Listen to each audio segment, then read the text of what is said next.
This video is on doing an eye in the context of a portrait drawing. So we've already done the underdrawing. I'm going to do the right eye. My photo is of the left eye, which I've sketched in. So I'm going to do a little trick first. If I right click on this, I can click on rotate. If you have a different version of OneNote, you might have to go down to more options or something like that. But for me, rotate is right here. And one of the options is flip horizontal. So now I can use that same photo to do my right eye. As you can see, we've got a tutorial up here, very similar. We're going to basically be using that same idea, just looking at my reference photo. So if you're doing a self-portrait or a portrait of someone you know, you'll want to have your reference photo up in a split screen or have a mirror right there. All right, so starting out with the underdrawing, I'm going to be looking at the opening of the eye, and that includes the tear duct. And I want all of that, including the tear duct, to be inside where I've done this underdrawing for my eye. And one of the tips here is that you want to have a little less of a curve, a little more planar kind of look to it. And that eye opening is often smaller than you expect it to be. So I'm going to right away put in that tear duct along with a couple of lines here. So you can see those. And then I'm going to be putting in the eyelid. And you might need to make that a little larger than you think you will, because we need to fit in the lashes here as well. And when we start the lashes, we're going to start them essentially as a double line, something like that, which then we will be filling in. So we're not really at the shading part, but eventually we will do that. And notice this double line should start out skinny and get larger. We're not going to worry about this part of the lash up here where it's textured yet. So we may or may not add that later.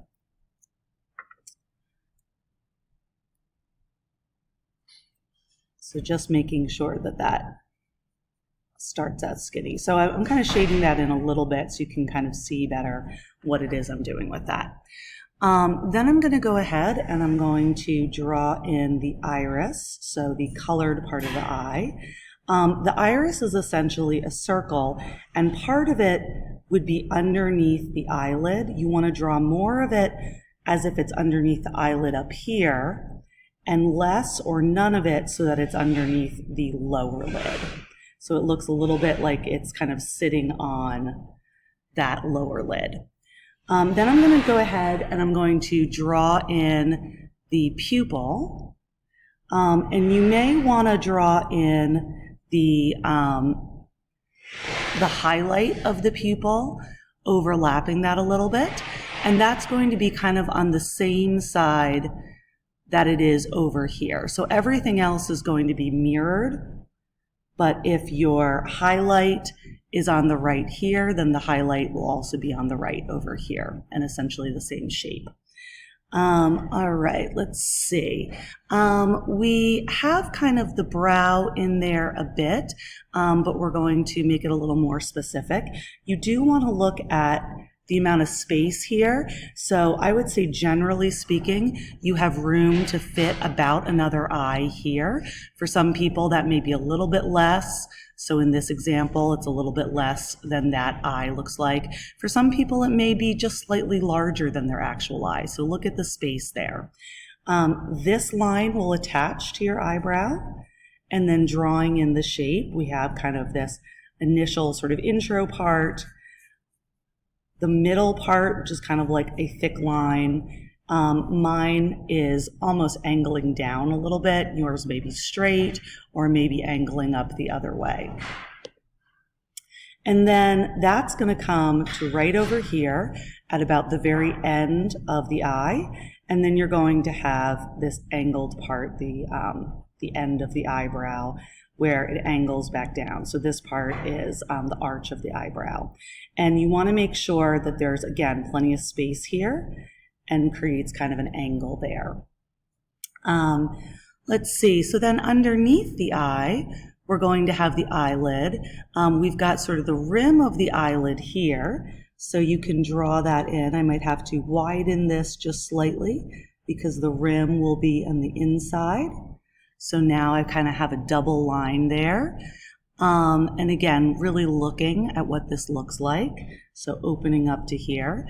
And then this part of the eyelid, when you're smiling, this will be a little bit exaggerated. So you'll see sort of this rounded form here. So I'll just put that in like so. And then you'll see this part of the kind of the shape of the opening in the skull. So that's kind of this part here is where you see the pigmented part, so sort of a circle underneath the eye, but that's going to be there no matter what. So it's not just the different pigment, but there is kind of a difference there in what's happening with the bone. All right, so, and I'll put that in over here as well, since I didn't have that in yet over there. All right, let's see. So that should give us our basics. There is kind of a little bit of a line here as well. You'll see this, and we can attach that back in here. So we've got this shadowed shape. And I'm going to then erase this sort of fifth eye that we have out to the side, so the underdrawing. I can erase this. And over here, I can make sure that I have my eyebrow in over here as well. So again, making sure that I take that center part down as long as the eye itself, and then this angled part comes out around and to the side. And while the two eyes and eyebrows will be similar, don't necessarily worry if they're not completely identical. So you can adjust a little bit if they feel a little off to you. So if I feel like this one needs to be, say, a little longer to match the one I just drew, or this one needs to be slightly smaller. I'm just making really, really small changes, but our actual faces are not perfectly symmetrical. So then starting to shade that in, I'm going to start with this area in here. And then come around here to the top of the eyelid. And this will be one of the darker parts. We do want to see that part. I'm going to switch to my 2B. Not only can I go a little darker with my shading, but that will also blend better. This part in here, a little bit of shading.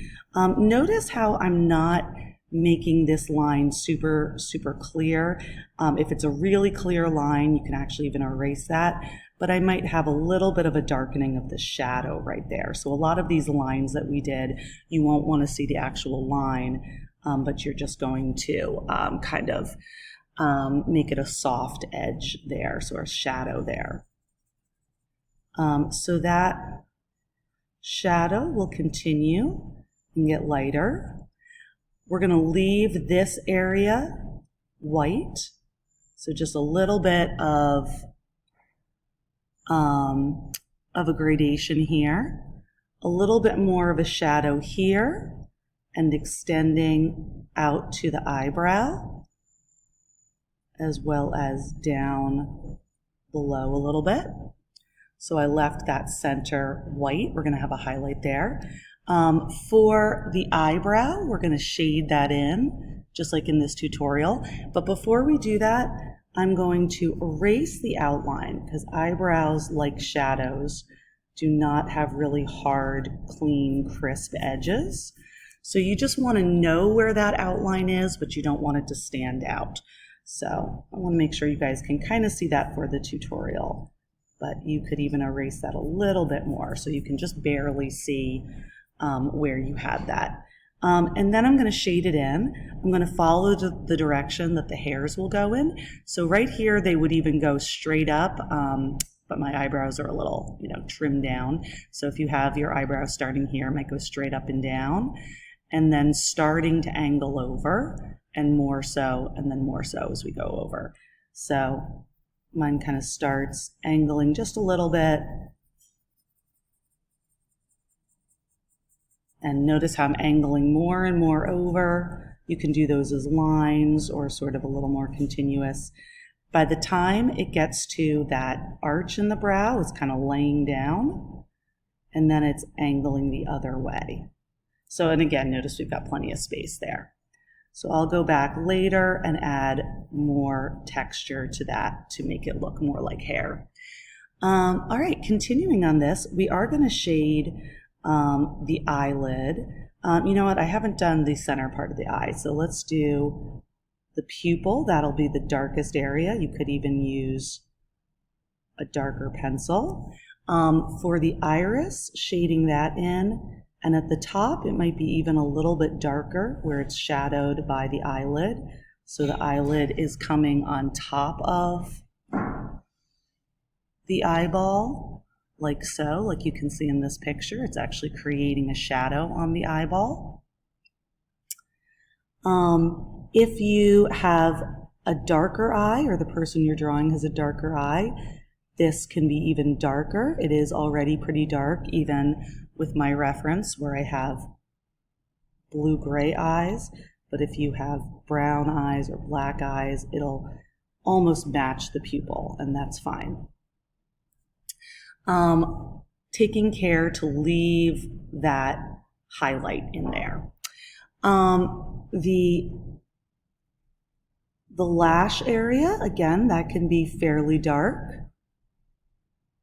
So now you can see that double line even a little bit more.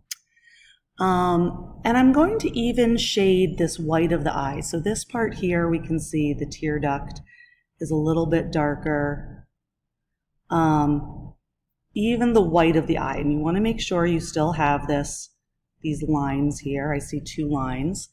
And then lightly shade a little bit down onto the white part, and maybe even a little bit up from that lower lid, and make sure the iris stops right at where that lower lid is. Same thing over here, a little bit shadowed. So it's being shadowed by the lashes and the eyelid.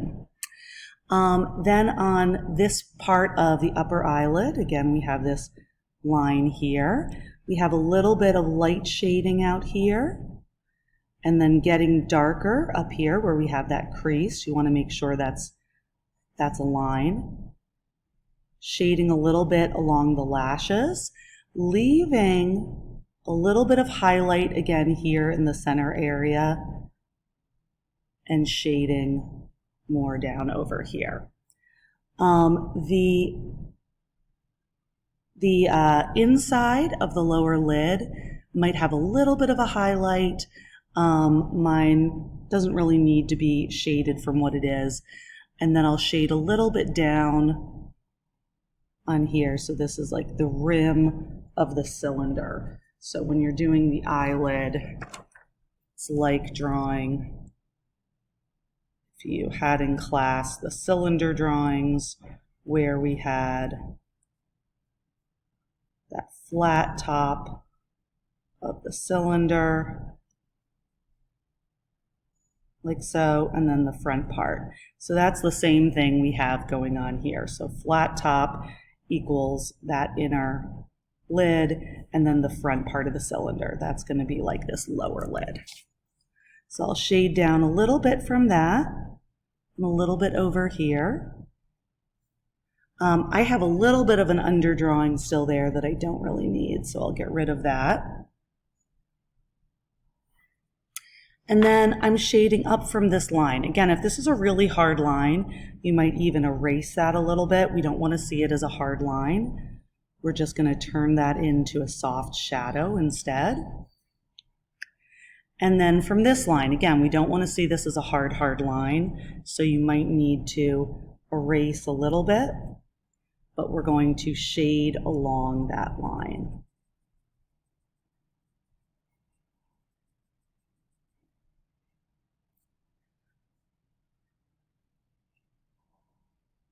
And I'm just connecting now some of those shadows a little bit adding some really light shading into some of this area here.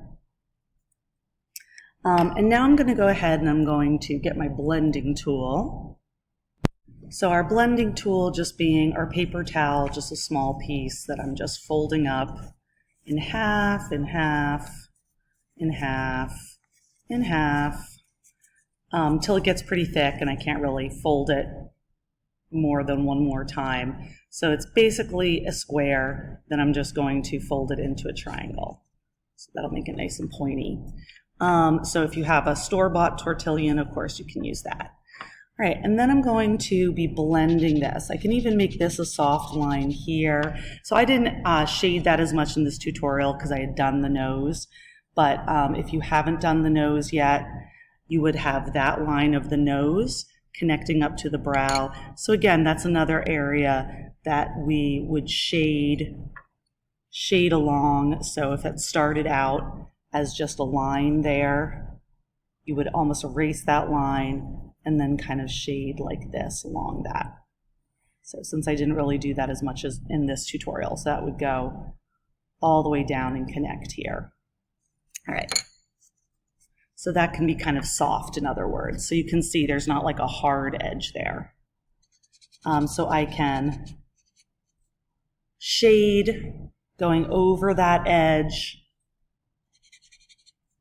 In here, again, that's sort of a soft edge, so I can shade over that edge.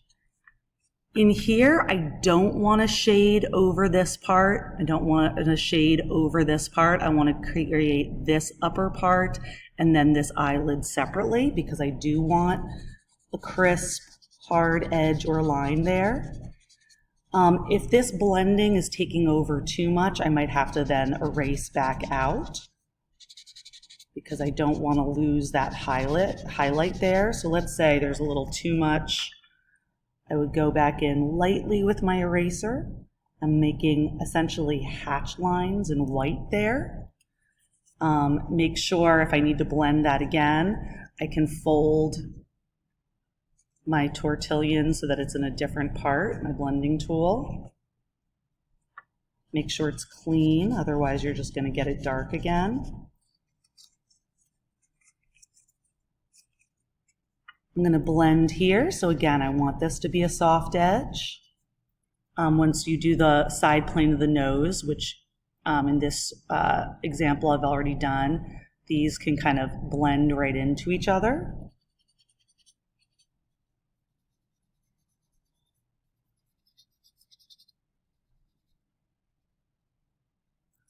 In here, this can be a little bit shaded, so I'm letting that blending kind of happen. But again, I don't want to get rid of the lines here, so I'm being careful to blend in this area, but not to go over these lines.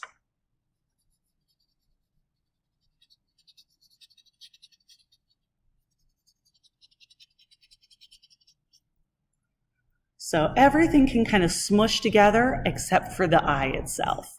And if I need to, I can go back in, maybe I'll even use a darker pencil, and I can crisp up these edges. This might be a little bit, this probably needs to be sharpened a little bit. Make sure your pencil is really sharp. There we go, here I've got another one, but you just take a moment and sharpen your pencil. Final stages with these, so I'm just crisping up any lines that I need to, especially if they got a little bit blended out. And now I can add some of the texture. So up here in the eyebrow, I could, if I need to, I could even blend over what I have a little bit, especially if your brow is a little more solid and dark, and then go back over it and maybe bring out the texture a little bit. So again, I'm following the direction of these hairs. And same thing here. You don't want to over exaggerate these lashes, especially if you're drawing a male. So I would start in the middle or even over here and just really a little bit, add just a little bit of texture. In fact, that probably got a little out of hand. So I'm going to shorten that up and then I may have to reblend there. What's happening with the lashes? is they're actually coming out and down, kind of like that. So this is a plane here that comes in front. So that's what's happening with those lashes. Oops, sorry. So each one is kind of doing this. I will say too, on some people, that's how my lashes are. For some people though, the lashes actually will come in front of the opening. So you might see your lashes doing more this, in which case then when you did your initial eyelash line, it might do that instead. Maybe there's your eye underneath it. You kind of have to do both on top of each other. Maybe not overshadowing that much. It might be a little smaller. All right. So that is about it for that close-up side of the eye. So as you can see, I'd be doing the same things over here. So you can use this tutorial or my other tutorial to finish out the other side. And I can keep working on this a little bit. If my highlight on here is a little bit too strong, I might lightly shade in there. I might sharpen my pencils and get some crisper edges in here as well. But that's essentially it. So all of this is just me kind of putting on some of those finishing touches. That said, don't get too carried away with that. Make sure you work on the rest of the portrait because everything will make better sense in context of the whole.